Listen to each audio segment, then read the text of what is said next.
Hello les amis, ravi de vous retrouver en ce lundi 28 juin 2021. Alors on a une plutôt belle journée aujourd'hui. Vous allez le voir, il y a eu quand même quelques particularités sur l'ouverture de ce matin. Donc voilà, un Bitcoin de 34 352 $, plus 3,52%. Donc une journée plutôt bonne pour le Bitcoin. On a bien poussé ce matin. Là, on est légèrement en train de corriger. Donc on va voir un petit peu sur la clôture de ce soir. Évidemment, c'est elle qui va nous donner pas mal d'indications. Une Bitcoin dominance au 48,41%. Donc elle continue de monter. Une fois de plus, on voit que tous les regards sont vraiment tournés vers le Bitcoin, mais pas que, puisque regardez Ethereum qui arrive enfin à pousser 9,63%. Aujourd'hui, ça a été une journée qui a été plus profitable pour les altcoins. 2013 $ pour Ethereum, donc il est en train d'essayer de récupérer son niveau de support clé. Donc heureusement, il est vraiment en train de se mettre dans la bonne direction. Donc Ethereum est en train légèrement de se sauver. Autrement, on voit que la plupart des altcoins sont tous positifs aujourd'hui. On a une plutôt belle journée. On a VeChain qui pousse 7,25%, ICP plus 10,36% encore, Kusama plus 17%, et autrement, voilà, on a vraiment une belle journée de la part des altcoins. On va regarder sur les graphiques ce qu'il se passe. Est-ce que ça nous met dans des bonnes indications ou est-ce qu'il y a toujours la possibilité de repartir plus bas? C'est ce qu'on va voir ensemble. Ça faisait un petit moment qu'on n'était pas parti du côté de YouTube, donc 3160 abonnés, on est plus de 3160 les amis, c'est juste dingue. Merci beaucoup à votre soutien au quotidien, regardez les vues, regardez les likes, c'est vraiment génial, merci beaucoup. C'est grâce à vous qu'on se développe aussi rapidement. Je vous vois, vous avez vraiment énormément de soutien pour la chaîne, tout le temps présent dans les commentaires. Je vois surtout les habitués et tous les nouveaux membres. Donc merci et bienvenue à tous les nouveaux abonnés au quotidien. Vous êtes vraiment les meilleurs. Et pour vous qui regardez cette vidéo, si vous n'êtes pas encore abonné, eh bien écoutez, n'hésitez pas à le faire. Activez la cloche. Vous êtes encore bien trop nombreux à regarder mon contenu au quotidien sans être abonné. Abonnez-vous les amis, vous allez voir, la fête est plus folle. Du côté du cryptocurrency screener, on a un Bitcoin avec une trend plutôt mitigée. On a bien poussé ce matin, on est légèrement en train de corriger actuellement, mais ça peut nous permettre de nous mettre dans de belles dispositions. On pousse notamment 4,36% sur la journée. Un Ethereum qui, au moyen terme, a vraiment une très belle trend, plus 9,65%. Et regardez ce top 30, on n'a que des performances positives, plus 8% pour VeChain, 16,48% pour Internet Computer. On a le Polygon qui pousse quasiment 5%. On a 7% du côté de Uniswap. 5% pour Polkadot, et on voit que voilà, vraiment c'est une belle journée pour les altcoins. Comme je vous l'avais expliqué il y a de ça 2-3 jours, ils se mettaient dans une belle disposition, et dès lors que ils allaient pouvoir avoir la possibilité, donc quand le Bitcoin lui allait soit légèrement augmenter, soit stagner, et bien de cette manière ils allaient enfin réussir à essayer de pusher. Donc c'est ce qu'ils sont en train de faire actuellement. On va aller voir sur les graphiques pour voir ce qu'il en est réellement. Du côté du Scalpex Index, un Crypto Fear and Greed dans le 25, donc il me semble que hier on était déjà dans le 25, donc on est exactement sur le même niveau. Un Social Index bloqué sur Up comme d'habitude, et un market order flow neutre cet après-midi. Donc regardez du côté du graphique, c'est vraiment une très très belle disposition et elle est vraiment très intéressante, puisque regardez, hier on a poussé une grosse journée à la hausse. Donc on a vu que c'est largement les bulles qui avaient la main sur la journée d'hier, on n'a même pas eu de mèche vendeuse. Donc on est allé toucher ici directement ce niveau de résistance qui en fait constitue ici la borne basse du range dans lequel on était. Regardez ici, on était dans un range et donc ça constitue la borne basse. Alors évidemment, ce qu'il va falloir faire attention, c'est de ne pas être rejeté sur cette résistance, parce que si on venait à être rejeté, eh bien on pourrait aller rechercher une fois de plus ces niveaux des 30 000 $. Donc on va vraiment surveiller ça. On voit que sur la journée d'aujourd'hui, on a essayé de pousser au-dessus. On a fait une mèche et au final, on est en train d'être renfoncé. Donc attention, parce que ici, sur la journée ici du 24 juin et du 25 juin, on avait déjà méché à l'intérieur et au final, on a été rejeté. Donc il faut faire quand même très attention. Ce niveau, il va falloir essayer de le passer, de le franchir. Donc on va surveiller les volumes aujourd'hui. On va surtout surveiller la clôture. On voit qu'on est sur une journée qui est énormément travaillée et surtout sur un niveau clé que ni les bulles ni les bears ne veulent perdre. Donc il y a vraiment une espèce de neutralité ici. On voit qu'on a des mèches bulles et on a aussi des mèches bears. Donc attention à la clôture, c'est elle qui va nous donner vraiment toutes les indications. Ok, cette fois-ci on est du côté du Bitcoin. Alors moi j'ai quelque chose d'assez particulier qui s'est passé sur mon graphique. Alors n'hésitez pas à me dire en commentaire si ça vous est déjà arrivé à vous aussi, ou si c'est simplement un problème d'affichage. Regardez, j'ai eu une ouverture en gap sur le Bitcoin dollar sur Binance et personnellement je n'ai jamais vu ça sur le graphique sur un marché spot. Donc voilà, n'hésitez pas à me dire en commentaire si vous ça vous est déjà arrivé ou si c'est tout à fait normal. Donc voilà, on voit qu'on a ouvert ici donc sur un gap, ce qui nous montre qu'à l'ouverture, on a eu un énorme push haussier. Donc il y a eu beaucoup d'achats directement à l'ouverture. On a ouvert ici bien plus haut que la fermeture. On est venu le combler, on voit qu'on est venu ici le chercher de nouveau avec la mèche, ce qui peut nous dire que voilà, on est simplement venu combler le gap et au final, on est en train de se faire racheter de nouveau. Donc est-ce qu'on va réussir à franchir ce niveau clé que je vous ai expliqué tout à l'heure, qui est un niveau de résistance assez important puisqu'il constitue ici la borne basse de ce range dans lequel nous étions. Donc ça, il va falloir le surveiller, ça va nous donner une bonne indication. Si on venait à être rejeté sur ce niveau et qu'on venait à se renfoncer, ce serait une très mauvaise indication. Par contre, si on venait à réussir à le passer à la hausse, alors là, on serait vraiment dans de bonnes dispositions. Donc on va voir un petit petit peu. On voit qu'au niveau des volumes sur la journée du 26 juin et du 27 juin, on a eu un volume bull qui a été majoritaire, mais qui est descendant. Donc ça aussi, il va falloir surveiller. Et on voit que sur la journée d'aujourd'hui, pour l'instant, il est actuellement 16h14. On n'a pas beaucoup de volume qui entre. Donc là aussi, ça va nous donner peut-être une indication. Si on a un volume qui est encore sur le déclin niveau bull, eh bien, il va falloir faire très attention parce que ça peut nous montrer que nous n'avons plus la force nécessaire pour aller plus haut et qu'on est en train de s'essouffler. Par contre, si on arrive à envoyer du volume et à vraiment faire bouger les choses sur la clôture et sur la fin de cette journée et que voilà, on essaye de passer au minimum le volume du 27 juin, alors là, ça donnerait une plutôt bonne indication. Alors rappelez-vous, comme je vous l'ai dit ici, on est sur des niveaux qui sont vraiment clés et assez difficiles à passer puisque regardez quand je vous affiche le volume profile, on commence à entrer ici dans des zones qui sont vraiment bétonnées, des zones sur lesquelles il y a eu énormément de transactions et donc ça constitue directement des zones de résistance et de support aussi qui vont être assez compliquées à franchir et qui vont surtout permettre aussi au cours de vraiment rebondir dessus. Donc voilà ce qu'il faut garder en tête. Donc ici, dès lors qu'on arrive ici dans la zone des 35 000 $, alors là c'est vraiment bétonné. Donc pour réussir à le passer, il va nous falloir énormément de volume, il va nous falloir vraiment une réelle puissance acheteuse. Donc c'est vraiment ça qui va nous donner l'indication. Si on n'arrive pas à passer ce niveau, c'est parce qu'on n'a pas la force nécessaire et donc on va avoir besoin encore de latéralisation. Au niveau du ruban de moyenne mobile, eh bien écoutez, il est toujours assez haut. On voit qu'on est revenu ici au contact de ce ruban de moyenne mobile, donc sur la moyenne mobile 20 périodes qui est juste en jaune ici. Donc on est venu la toucher, on a été rejeté dessus. Donc là aussi, ça va être un niveau de résistance qui va être très compliqué à franchir. En plus, regardez comme il est large, il nous emmènerait directement aux 39 000 $. Donc comme je vous l'ai dit, moi je vois peut-être une espèce de latéralisation ici entre la première moyenne mobile et la deuxième peut-être et le niveau de support ici pour rester au-dessus et faire en sorte que voilà, le ruban de moyenne mobile commence un petit peu à s'affaisser de cette manière, à devenir plus petit et une fois qu'on est ici, boum, on peut vraiment essayer de le casser avec du volume comme d'habitude, avec un réel entrain pour emmener le prix plus haut, puisque en plus on a tout ce volume profile ici qui va constituer un niveau de résistance très compliqué à franchir. Donc voilà pour le ruban de moyenne mobile, attention à ne pas être rejeté comme ici, puisqu'on se rappelle quand on était entré dedans, on avait été rejeté vraiment fortement, donc il va falloir suivre ça. En plus de ça, on est sous ce niveau de résistance, donc vraiment les amis, gardez à l'esprit que actuellement tout est jouable, on peut aussi bien aller réaliser un très fort mouvement à la hausse, mais aussi bien être rejeté et aller réaliser un mouvement à la baisse. Donc pas de FOMO et on essaye de réfléchir, on attend de réelles indications.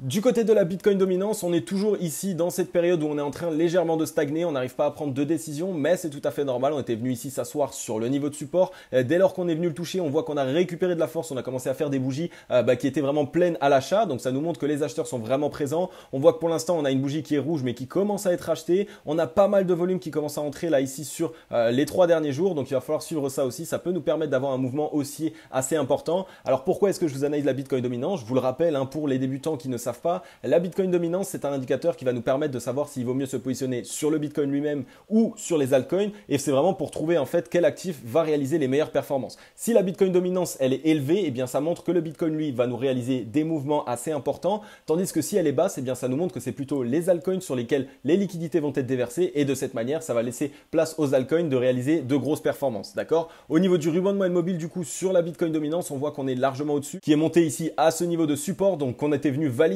Donc c'est génial. Ça montre qu'il va y avoir un double niveau de support, donc ça va être assez difficile à franchir à la baisse. Donc là aussi, la Bitcoin dominance se met dans une très belle disposition. Donc il faut faire attention, le Bitcoin peut partir vraiment très rapidement prochainement. Du côté du crypto total, on est vraiment dans une très belle disposition puisque regardez, on est ici directement en double bottom. Le double bottom, vous le savez, c'est une figure que j'apprécie énormément et que les investisseurs en général sur le marché apprécient eux aussi énormément puisqu'elle est facile à discerner et quand elle arrive, généralement ça nous permet de faire un changement de tendance et donc là on voit qu'on était à court terme dans une tendance totalement baissière et ça pourrait nous permettre de nous relancer et de reconstruire une tendance haussière. Donc là aussi il faut suivre ça. On voit qu'on était venu ici juste en dessous de ce niveau de support faire vraiment cette dernière frayeur et on a réussi à la réintégrer. C'est vraiment les volumes qui vont nous donner des indications. On voit qu'on a eu du volume sur le 22 juin, qu'on a eu du volume sur le déclin aussi jusqu'au 24 juin et on voit que pour l'instant on a très peu de volume ni à l'achat ni à la vente. Donc là aussi il va falloir attendre évidemment des indications. Sur la journée d'aujourd'hui on voit qu'elle est plutôt travaillée, donc je pense qu'on va avoir pas mal de volume. Il va falloir voir si ça va être des volumes acheteurs ou des volumes vendeurs. Donc surveillez la clôture d'aujourd'hui, elle peut être très intéressante. Attention une fois de plus à ne pas être rejeté sur ce niveau, sur la borne haute ici de ce niveau de support aux 1379 milliards et aller rechercher la borne basse. Là aussi les clôtures de ce soir, elles vont être vraiment très importantes. Au niveau du RSI, on voit qu'on est aussi dans la même disposition, donc on est bien ici sur un double bottom. En plus de ça, on a une divergence qui est boule. Donc sur le cours ici, on est sur la même ligne, alors que sur le RSI ici, on est montant. Donc ça nous montre que en réalité, on a plus de force acheteuse que ce que le cours nous retranscrit. Donc ça peut nous permettre d'aller réaliser un mouvement à la hausse. Ça montre qu'il y a quand même de la puissance boule. On est actuellement en train de faire une légère mise à plat peut-être et par la suite essayer d'aller à minima chercher les niveaux des 50 de RSI. Donc voilà, il va falloir suivre ça, le crypto total qui va nous permettre de savoir un petit peu toutes les liquidités qui vont entrer sur le marché des crypto-monnaies. On est du côté de Ethereum qui lui aussi nous a fait de grandes frayeurs. On voit que ici on est venu lâcher ce niveau de support qui était assez important. On l'a lâché à plusieurs reprises, on est allé mêcher vraiment plus bas. Heureusement qu'on est en train actuellement de le réintégrer. Par contre là aussi attention, on est venu chercher ici la borne haute de ce niveau de résistance maintenant puisqu'on l'a franchi à la baisse aux 2076 $ et on voit qu'on a été légèrement rejeté. Donc là aussi il va falloir réussir à l'intégrer, il va falloir réussir à le passer directement parce que si on venait à être rejeté sur ce niveau, ce serait vraiment une mauvaise indication. Au niveau du RSI et du cours, là aussi c'est très intéressant. On voit qu'on a rebondi ici sur un double bottom une fois de plus et sur le RSI on a aussi un double bottom. Et là encore une fois on voit que sur le cours on est descendant sur le cours tandis que sur le RSI on est quasiment sur le même niveau. Donc ça nous montre que normalement la baisse sur laquelle nous sommes actuellement n'est pas aussi appuyée par les vendeurs que ce que ça en a l'air sur le cours et donc on devrait pouvoir essayer d'avoir une reprise haussière. Donc là aussi c'est vraiment ce niveau de résistance qu'il va falloir franchir si on veut essayer de réaliser un mouvement à la hausse. Au niveau du ruban de moyenne mobile sur Ethereum, on voit qu'il est ici aux alentours des 2171 $. Donc on commence à s'y rapprocher puisque cet après-midi on était allé chercher les 2103 $. On voit qu'il n'est pas non plus très large, donc ça peut donner une bonne indication et nous dire que si on devait essayer vraiment d'aller chercher un mouvement à la hausse, eh bien on pourrait essayer de s'affranchir de ce ruban qui est juste en dessous maintenant du prochain niveau de résistance aux 2700 et 2516 $.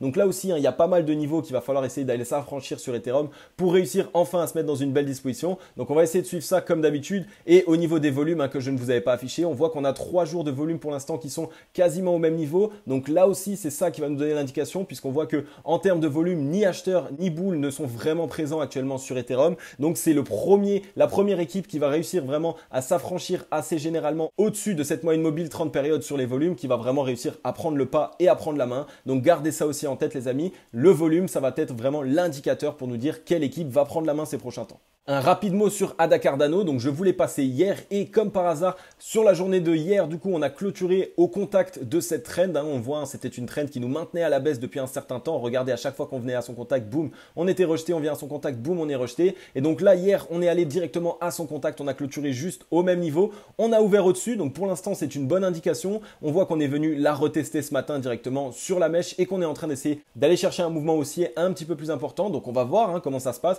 si on vient à la réintégrer c'est une mauvaise nouvelle et donc de cette manière on va repasser de nouveau dans la tendance baissière. Par contre si on vient à la casser franchement avec du volume à la hausse, normalement ça pourrait nous dire que voilà on est en train d'inverser la tendance baissière sur laquelle nous étions et donc on essaye de partir sur une tendance haussière. On voit qu'au niveau du RSI on a ici un double bottom mais qui est vraiment lointain donc j'ai pas envie de le valider comme un double bottom réellement. On voit qu'on est en train de buter ici sur le niveau des 45 de RSI donc c'est un niveau qui est assez clé donc il va falloir réussir à s'en affranchir si on veut réaliser un mouvement. Au niveau du ruban de moyenne mobile il est vraiment à plat, il est juste au-dessus du niveau sur lequel nous nous trouvons actuellement. Donc s'il devait y avoir du volume et un réel mouvement sur ADA prochainement haussier, eh bien je pense qu'on pourrait casser le ruban facilement et en plus même de ça, revenir ici, casser ce niveau de résistance aussi que je vous ai matérialisé dans ce rectangle. Donc vraiment sur ADA, on attend du volume, on attend une réelle décision de la part des bulles pour emmener le prix plus haut. Mais quand ça va casser, je pense que ça va partir vraiment rapidement et très très fort. Par contre, au niveau des volumes, ça me fait un tout petit peu plus peur. C'est que on voit que généralement, c'est plus les bears qui ont la main ici.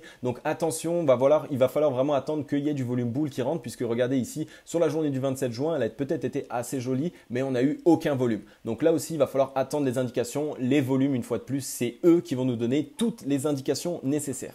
Avant de commencer l'analyse les amis, n'oubliez pas de vous abonner et d'activer la cloche. Réellement, c'est pour vous. Je réalise un update de marché par jour dans lequel je vous analyse le Bitcoin, je vous analyse les news et les actualités et je vous mets en avant aussi des projets qui sont porteurs et qui vont totalement exploser ces prochains temps pour réaliser un maximum de profit. Donc n'hésitez pas à vous abonner, c'est totalement gratuit, ça me récompense pour mon travail et moi en échange, je vous fournis un travail que j'espère de qualité. Donc voilà les amis, n'hésitez pas à vous abonner, je vous attends. En tout cas, on est du côté du OXZRX qui est aussi dans une très très belle disposition. Regardez, on est en train de réaliser ici un très beau double bottom. Donc une fois de plus, hein, c'est une figure qui est réellement en train de se mettre en place sur pas mal de charts, aussi bien sur les alts que sur le Bitcoin. On voit que ici, une fois de plus, on a une divergence qui est boule puisque le cours ici est légèrement sur la même ligne alors que sur le RSI, il est largement plus haut. Donc ça montre une fois de plus que les boules ont plus de force que ce qu'on a l'air sur le graphique. En plus, on est sur un volume qui pour l'instant depuis 2 jours est déjà boule et en plus de ça, il commence à grandir, donc à croître. Donc ça montre qu'il commence à y avoir un petit peu de réaction et un petit peu d'intérêt pour le OXZRX.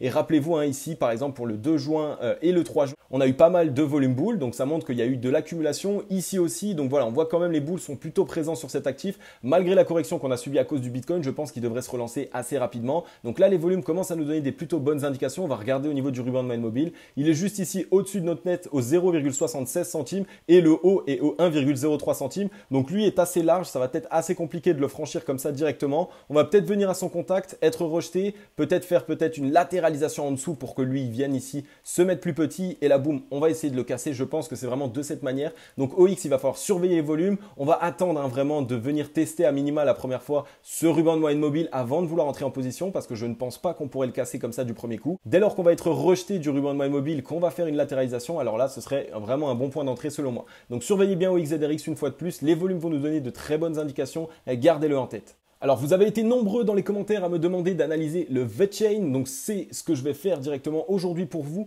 Alors, le VeChain, on voit quoi déjà? On voit qu'il est plutôt latent, qu'il est vraiment en attente et qu'actuellement, il n'y a pas énormément de mouvement. Regardez les volumes, ils sont vraiment très très faibles. Donc, pour l'instant, il n'y a ni beaucoup de vendeurs, ni beaucoup d'acheteurs. On est juste dans l'attente que le Bitcoin se calme, je pense. On est sur un niveau qui est très très bas, donc il y a eu ici pas mal d'accumulation depuis ces niveaux. Regardez les niveaux boules que nous avions dans le passé. Là, vraiment, on est sur une accumulation, donc pas beaucoup de ventes, mais un petit peu d'achat par-ci par-là en fonction des niveaux sur lesquels nous sommes. On voit qu'on est ici quasiment sur les mêmes niveaux en espèce de double bottom à plat, mais c'est bien mieux matérialisé ici sur le RSI puisque une fois de plus on a cette division boule qui nous montre qu'en réalité il y a pas mal d'accumulation et que les acheteurs sont quand même présents. Par contre au niveau des volumes, ça fait 3 jours qu'on est sur le déclin pour l'instant, donc on attend réellement de voir du volume sur VeChain avant de vouloir prendre une décision. On voit qu'on a cette trend qui est baissière ici qui nous maintient le cours à la baisse qu'on n'arrive pas à franchir. On est en train ici avec ce double bottom d'essayer d'aller à son contact. Donc pour avoir la nouvelle et essayer d'entrer en position, il va déjà falloir s'en affranchir. Peut-être d'attendre le petit pullback et par la suite ici si on entre en position, ce serait vraiment une position géniale pour pouvoir prendre pas mal de profit. Normalement, une fois qu'on casse ce type de trend baissière, on doit aller chercher à minima ici le point haut de cette trend qui était quand même à 88% au-dessus. Donc si vous ouvrez une position, vous faites une position quand même gagnante de 88%, ce serait quand même génial. D'ailleurs les amis, si vous voulez ouvrir et fermer des positions ou acheter des crypto-monnaies, n'hésitez pas à passer par les liens dans la description. Eh bien vous allez directement avoir 10 à 50 $ de bonus totalement gratuitement à l'entrée. Donc voilà, on vous donne 50 $ à l'entrée. En plus les amis, si vous passez par Bybit, eh bien vous avez 30% de frais en moins sur l'achat et la vente de vos crypto-monnaies. Donc quand vous faites pas mal d'échanges, c'est vraiment pas négligeable. Donc n'hésitez pas à passer dans la description pour voir ce qu'il se passe. En tout cas voilà, comme je vous l'ai dit ici, au niveau du VeChain, pour l'instant il va falloir attendre de casser cette trend baissière avant de vouloir entrer en position. Le ruban de Mind Mobile, il est juste au-dessus ici de cette trend baissière. On pourrait essayer de la casser pour aller directement au contact de ce ruban, peut-être être rejeté légèrement et par la suite, boum, essayer de repartir. On voit qu'il n'est pas très grand mais qu'il est quand même assez grand, donc c'est assez compliqué d'essayer de venir s'en affranchir depuis les niveaux sur lesquels nous sommes actuellement. Donc voilà, une fois de plus, les volumes vont nous dire les choses et attendez qu'on casse cette fameuse trend baissière. Et ensuite, vous avez été pas mal à me demander dans les commentaires d'analyser le IGLD, donc le Elrond Gold. Donc comme vous me l'avez demandé, eh bien je vais le faire directement. Alors malheureusement, le IGLD s'est fait taper sur les doigts à cause de la correction du Bitcoin. Donc voilà, il a eu vraiment ici une cascade de liquidités. J'avais pu voir qu'il y avait énormément de leviers qui étaient directement sur cet actif. C'est la raison pour laquelle il a corrigé fortement. Donc voilà, comme je vous montre ici, encore une fois, on a cette trend en rouge qui est vraiment cette trend baissière qui à chaque fois nous rabaisse dès lors qu'on vient à son contact. Donc c'est elle qui nous maintient cette tendance baissière. Pour réussir enfin à essayer d'aller chercher un nouveau point haut sur IGLD, il faudrait réussir à la casser. On voit que là, on a essayé une fois de plus un double bottom sur le cours et sur le RSI avec une divergence boule. Donc là aussi, il y a plus d'acheteurs que ce que le cours veut nous montrer. Donc de cette manière, on pourrait essayer de s'en affranchir grâce à ce double bottom et ça nous permettrait enfin de pouvoir essayer d'aller réaliser un mouvement à la hausse. Donc une fois qu'on aura cassé cette trend, je pense qu'on serait sur des points d'achat qui sont vraiment très bons sur IGLD parce qu'on est vraiment très très bas les amis. Regardez, on était ici aux 254 $, on est actuellement actuellement aux 69 $. Donc c'est vraiment les soldes sur IGLD. Moi, dès lors qu'on aura cassé cette trend baissière, je pense ouvrir des positions sur IGLD. Ça peut être très intéressant. En plus, pour l'instant, on voit qu'on a le 26 et le 27 juin avec des volumes qui sont croissants. Donc on va attendre sur la journée d'aujourd'hui de voir où sont les volumes. Et si on a encore une troisième journée de volume croissant, eh bien ce sera un très très bon moment, je pense, pour pouvoir ouvrir une position sur le IGLD. Au niveau du ruban de moyenne mobile, on voit qu'il est juste au-dessus de cette trend aux 76 $. Donc pourquoi pas venir casser cette trend baissière, entrer dans le ruban de moyenne mobile, corriger pourquoi pas avec un léger pullback et là boum, essayer d'aller chercher un mouvement. Attention au ruban de moyenne mobile, on voit qu'il est assez large, donc ça va constituer un niveau de résistance assez important, mais les volumes, s'ils sont assez présents, eh bien on pourrait le casser quand même. Donc de cette manière, les amis, gardez tout ça en tête. Du côté de Twitter, on a Julien Roman qui nous met un chart très intéressant et qui nous explique qu'il y a une grosse valise de Tether USDT qui a été déposée, qui représente 2,5 milliards de dollars. La dernière fois qu'il y a eu ce genre de mouvement, c'était en janvier 2021 et vous savez ce qui est arrivé. Donc en janvier 2021, je vous le rappelle, il y a Tesla qui est venu poser 1 milliard de dollars sur le marché et ça a vraiment permis à une tendance haussière de partir assez rapidement. Donc voilà, ici on voit un énorme pic de volume, donc c'est très intéressant, c'est à garder en tête et à un moment donné, je pense que ça va de toute façon être retranscrit sur le marché. Il va y avoir des dépôts, donc que ça soit sur le Bitcoin ou sur les altcoins, je pense que voilà, la personne qui a ces 2,5 milliards, elle va diversifier un petit peu et ça va permettre à pas mal de projets de partir assez rapidement à la hausse, je pense. Ensuite, on a Chart BTC qui nous met ici les candles, donc les bougies ici du Bitcoin par année. Donc c'est très intéressant et c'est aussi des choses qu'il faut absolument essayer d'analyser. Donc qu'est-ce qu'on peut voir qui nous saute aux yeux premièrement, c'est que généralement on a 3 bougies haussières et ensuite une bougie